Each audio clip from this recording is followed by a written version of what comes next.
आखिर क्यों हुआ? भगवान शिव और राम के बीच घमासान युद्ध आप सब जानते हैं कि भगवान शिव श्री राम के आराध्य देव है। फिर दोनों में यह युद्ध कैसे हो सकता है? भगवान राम और शिव जी का यह युद्ध हमारे पुराणों में मिलता है। पुराणों में विदित दृष्टांत के अनुसार यह युद्ध श्री राम के अश्वमेध यज्ञ के दौरान लड़ा गया। यज्ञ का अश्व देवपुर से निकल रहा था, जहां राजा वीरमणि का राज्य था। वीरमणि ने भगवान शंकर की तपस्या कर उनसे उनकी और उनके पूरे राज्य की रक्षा का वरदान मांगा था। महादेव के द्वारा रक्षित होने के कारण कोई भी उनके राज्य पर आक्रमण करने का साहस नहीं करता था। जब यज्ञ का घोड़ा उनके राज्य में पहुंचा तो राजा वीरमणि के पुत्र रुक्मांगद ने उसे बंदी बना लिया। ऐसे में अयोध्या और देवपुर में युद्ध होना तय था। महादेव ने अपने भक्त को मुसीबत में जानकर वीरभद्र के नेतृत्व में नंदी, भृंगी सहित अपने सारे गणों को भेज दिया। एक और राम की सेना तो दूसरी ओर शिव की सेना थी। वीरभद्र ने एक त्रिशूल से राम की सेना के पुष्कल का मस्तक काट दिया। उधर भृंगी आदि गणों ने भी राम के भाई शत्रुघ्न को बंदी बना लिया। बाद में हनुमान भी जब नंदी के शिवास्त्र से पराभूत होने लगे तब सभी ने राम को याद किया।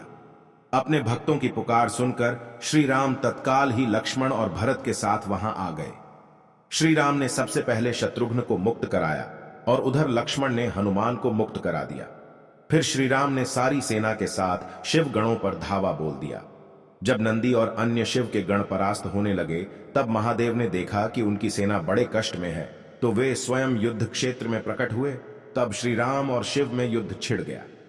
भयंकर युद्ध के बाद अंत में श्री राम ने पाशुपतास्त्र निकाल कर शिव से कहा, हे प्रभु, आपने ही मुझे ये वरदान दिया है कि आपके द्वारा प्रदत्त इस अस्त्र से त्रिलोक में कोई पराजित हुए बिना नहीं रह सकता। इसलिए हे महादेव, आपकी ही आज्ञा और इच्छा से मैं इसका प्रयोग आप पर ही करता हूं। ये कहते हुए श्री राम ने वो महान दिव्यास्त्र भगवान शिव पर चला दिया। वो अस्त्र सीधा महादेव के हृदय स्थल में समा गया और भगवान रुद्र इससे संतुष्ट हो गए। उन्होंने प्रसन्नता पूर्वक श्री राम से कहा कि आपने युद्ध में मुझे संतुष्ट किया है, इसलिए जो इच्छा हो वर मांग लें। इस पर श्री राम ने कहा कि हे भगवान, यहां मेरे भाई भरत के पुत्र पुष्कल सहित असंख्य योद्धा वीर गति को प्राप्त हो गए हैं। कृपया कर उन्हें जीवन दान दीजिए। महादेव ने कहा कि तथास्तु। इसके बाद शिव की आज्ञा से राजा वीरमणि ने यज्ञ का अश्व श्री राम को लौटा दिया और श्री राम भी वीरमणि को उनका राज्य सौंपकर शत्रुघ्न के साथ अयोध्या की ओर चल दिए। ऐसी धार्मिक वीडियो के लिए चैनल को सब्सक्राइब कर ले। जब तक के लिए जय श्री राम।